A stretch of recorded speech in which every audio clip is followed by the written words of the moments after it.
আউযু বিল্লাহি মিনাশ শাইতানির রাজীম বিসমিল্লাহির রাহমানির রহিম। রহমান, তিনি এই কোরআন শিখিয়েছেন। দয়ার সাগর, যার দয়ার কোনো শেষ নাই, সমস্ত দয়ার ভিতরে শ্রেষ্ঠ দয়া হচ্ছে তিনি মানুষকে কোরআন শিখিয়েছেন। সুবহানাল্লাহ ওয়া বিহামদিহি। তিনি আমাদেরকে কোরআন দান করেছেন। কোরআন হচ্ছে জ্ঞানের উৎস। আল্লাহ যে জিনিসটা শিখালেন, এই জিনিসটা, এই জ্ঞানটা কার? বোঝেন না কথা? এই জ্ঞানটা কার? আল্লাহ পাক। আমাদেরকে আল্লাহ পাক জ্ঞান দান করেছেন। জ্ঞান হচ্ছে দুই প্রকার, একটা হচ্ছে ওহীভিত্তিক জ্ঞান, আর একটা হচ্ছে গায়ের ওহীভিত্তিক জ্ঞান। ওহীর জ্ঞানটা আসে কার কাছ থেকে? চিল্লা এখন, কার কাছ থেকে? আল্লাহর কাছ থেকে আসে ওহীর জ্ঞান। আর মানুষের কাছে যে জ্ঞানটা আছে, এটা হলো তার মন মস্তিষ্ক প্রসূত জ্ঞান। আমাদের কাছে যত জ্ঞান আছে, এই জ্ঞানটাকে আল্লাহ পাক বলেছেন ওয়ামা উতীতুম মিনাল ইলমি ইল্লা কলিলা। তোমাদেরকে খুব সামান্যতম জ্ঞান দেওয়া হয়েছে, খুবই সামান্যতম জ্ঞান তোমাদেরকে দেওয়া হয়েছে।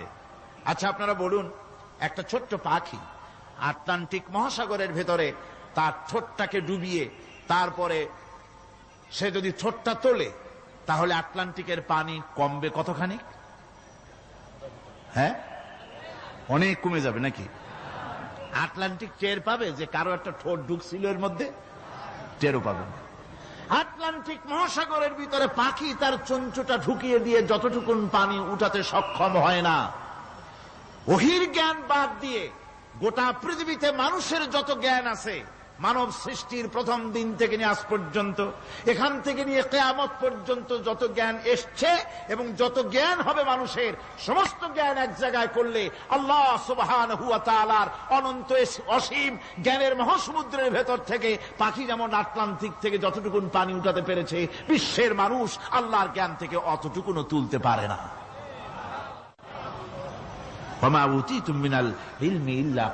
খুব সামান্যতম জ্ঞান তোমাদেরকে দেওয়া হয়েছে। আমি অবাক হই যখন আল্লাহ পাকের কোরআনে কারীমের আয়াত যখন স্টাডি করি, যখন পড়াশোনা করি, মুতালা করি, অবাক হয়ে যাই। মানুষকে সামান্যতম জ্ঞান দেওয়া হয়েছে। আল্লাহ বলছেন সামান্যতম জ্ঞান। ওমা উতীতুম মিনাল ইলমি ইল্লা কালিল যদি বলতেন, তবু একটা কথা ছিল যে তোমাদেরকে কিছু জ্ঞান দেওয়া হয়েছে। তো কিছু না, বলা হচ্ছে ওমা উতীতুম মিনাল ইলমি ইল্লা কালিলা, সামান্যতম, খুবই সামান্য জ্ঞান দেওয়া হয়েছে। সেই সামান্য জ্ঞানের ঠেলায় আমরা কোত্থেকে কোথায় চলে গিয়েছি। গরুর গাড়ি থেকে রকেট পর্যন্ত গিয়েছি, টেলিগ্রামের টরেটক্কা থেকে ফ্যাক্স পর্যন্ত পৌঁছে গেছি। এ কি সোজা জ্ঞান? এখান থেকে এই মাহফিলের ছবি, নিউজ, ভিউজ এন্ড পিকচার একত্রিত করে ছবি করে আপনি ফ্যাক্সের মেশিনে ঢুকিয়ে দিলেন, কোড নাম্বার টিপি দিলেন, লন্ডন, আমেরিকা, জেদ্দা, বিভিন্ন জায়গায় দিয়ে দিলেন। মিনিট লাগবে না, কয়েক সেকেন্ডের ভিতরে এই মাহফিলের পূর্ণ ছবি এবং খবর সে দেশের পত্রিকায় ছাপা হতে পারবে। কি আজীব! অথচ আল্লাহ পাক বলছেন সামান্যতম জ্ঞান। আমি অবাক হই আরো যখন শুনতে পাই পৃথিবীর বিভিন্ন দেশের স্যাটেলাইটগুলি যা ছেড়ে দেওয়া হয়েছে মহাশূন্যে, এই স্যাটেলাইটগুলি ড্রাইভার ছাড়া, কোন রকমের পরিচালক ছাড়া, চালক ছাড়া স্যাটেলাইটগুলি বছরের পর বছর ঘুরছে, পৃথিবীর মাটি থেকে 350-400 মাইল উপরে ঘুরছে। তো ঘুরছেই, দুনিয়া থেকে ছবি, নিউজ ক্যাচ করছে, সিএনএন, তারপরে স্টার টিভি ইত্যাদিতে সেগুলিকে তারা ছুড়ে দিচ্ছে। এভাবে করে যে দেশ থেকে যে দেশের স্যাটেলাইট সে দেশের পারপাস সার্ভ করতেছে। ওই স্যাটেলাইট 350-400 মাইল উপরে মহাশূন্যের ভেতরে তার মেশিনারি কোনো গোলযোগ হলে, যান্ত্রিক গোলযোগ যদি সৃষ্টি হয়, তাহলে ফ্রান্সের মাটিতে বসে, আমেরিকার মাটিতে বসে, ব্রিটেনের মাটিতে বসে বিজ্ঞানীরা কম্পিউটারের মাধ্যমে মনিটরিং করে 400 মাইল উপরের মেশিনকে ভালো করে দিচ্ছে। এরপর আল্লাহ রাব্বুল আলামিন বলছেন ওমা উতীতুম মিনাল ইলমি ইল্লা কালিলা, সামান্যতম জ্ঞান দেওয়া হয়েছে। এই যদি হয় সামান্যতম জ্ঞান, তাহলে আল্লাহ সুবহানাহু ওয়া তাআলার জ্ঞান কত কত বেশি। আল্লাহু আকবার! কত বড় জ্ঞানের মালিক সুবহানাল্লাহ বিহামদিহি।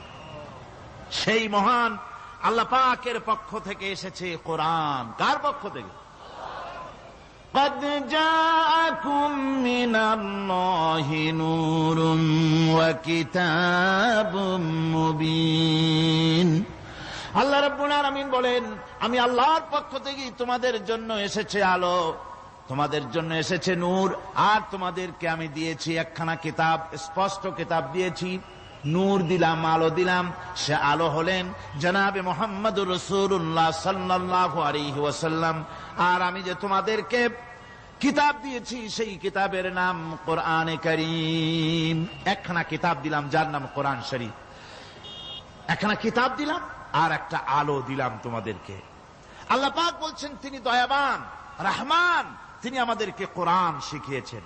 এই কোরআনের নাম কে রেখেছে? কে রেখেছে কোরআনের নাম? আল্লাহ। নাম শুধু কোরআনের নাম কোরআন নয়, শুধু কোরআনের নাম কোরআন। কোরআনের নাম ফুরকান, কোরআনের নাম হুদা, কোরআনের নাম শিফা, তানজিল, কোরআনের নাম কিতাব, কোরআনের নাম জিক্র। অনেকগুলি নাম আল্লাহ নিজেই কোরআনের নাম রেখেছেন। কোরআন এর অর্থ হল সর্বাধিক পঠিত, সর্বাধিক পঠিতব্য, বহুল পঠিত। কোরআন শরীফ নাজিল হওয়ার আগে এই নাম আল্লাহ পাক দিলেন। আর আজ দেখা গেল পৃথিবীর বুকে কোরআনের চাইতে বেশি পড়া হয়েছে এমন একটা বইয়ের নাম কোন? বলেন, এমন একখানা কিতাবের নাম বলেন যে কিতাবখানা কোরআনের চাইতে সবচাইতে বেশি পড়া হয়েছে, এমন একটা কিতাবের নাম বলতে পারবেন? পারবেন না। কোরআন সর্বাধিক পঠিত কিতাব। আল্লাহ রাব্বুল আলামিন এই কিতাবকে অবতীর্ণ করেছেন। আলিফ লাম রা কিতাবুন আনজালনাহু ইলাইকা লিতুখরিজান নাসা মিনাজ যুলুমাতি ইলান নূর। আলিফ লাম রা। গোটা পৃথিবীর মানুষের মুখে আল্লাহ রাব্বুল আলামিন তালা লাগিয়ে দিয়েছেন, চ্যালেঞ্জ করেছেন, দুনিয়ার সব বোঝো। কত ভাষাবিদ পৃথিবীতে আছে, আরবি ভাষায় যারা পিএইচডি করেছে, ডিগ্রি করেছে, বড় বড় নাম যারা ভাষাবিদ, তারা যদি সম্ভব হয় তাহলে তারা বলুক আলিফ লাম রা এর অর্থ কি। আলিফ লাম মিম হা মিম আইন সিন কফ ইয়াসিন তাহা। পারবে কেউ অর্থ করতে? ওয়াল্লাহু আ'লামু বিমুরাদি। এর অর্থ কেবলমাত্র আল্লাহ এবং তার বান্দা, যার প্রতি এই কিতাব অবতীর্ণ করা হয়েছে, তিনি বুঝতে পারেন। আল্লাহ পাক বলছেন কিতাবুন আনজালনাহু ইলাইকা, আমি আপনার প্রতি একখানা কিতাব অবতীর্ণ করেছি। লিতুখরিজান নাসা মিনাজ যুলুমাতি ইলান নূর। একখানা কিতাব দিয়েছি, সুবহানাল্লাহি ওয়া বিহামদিহি।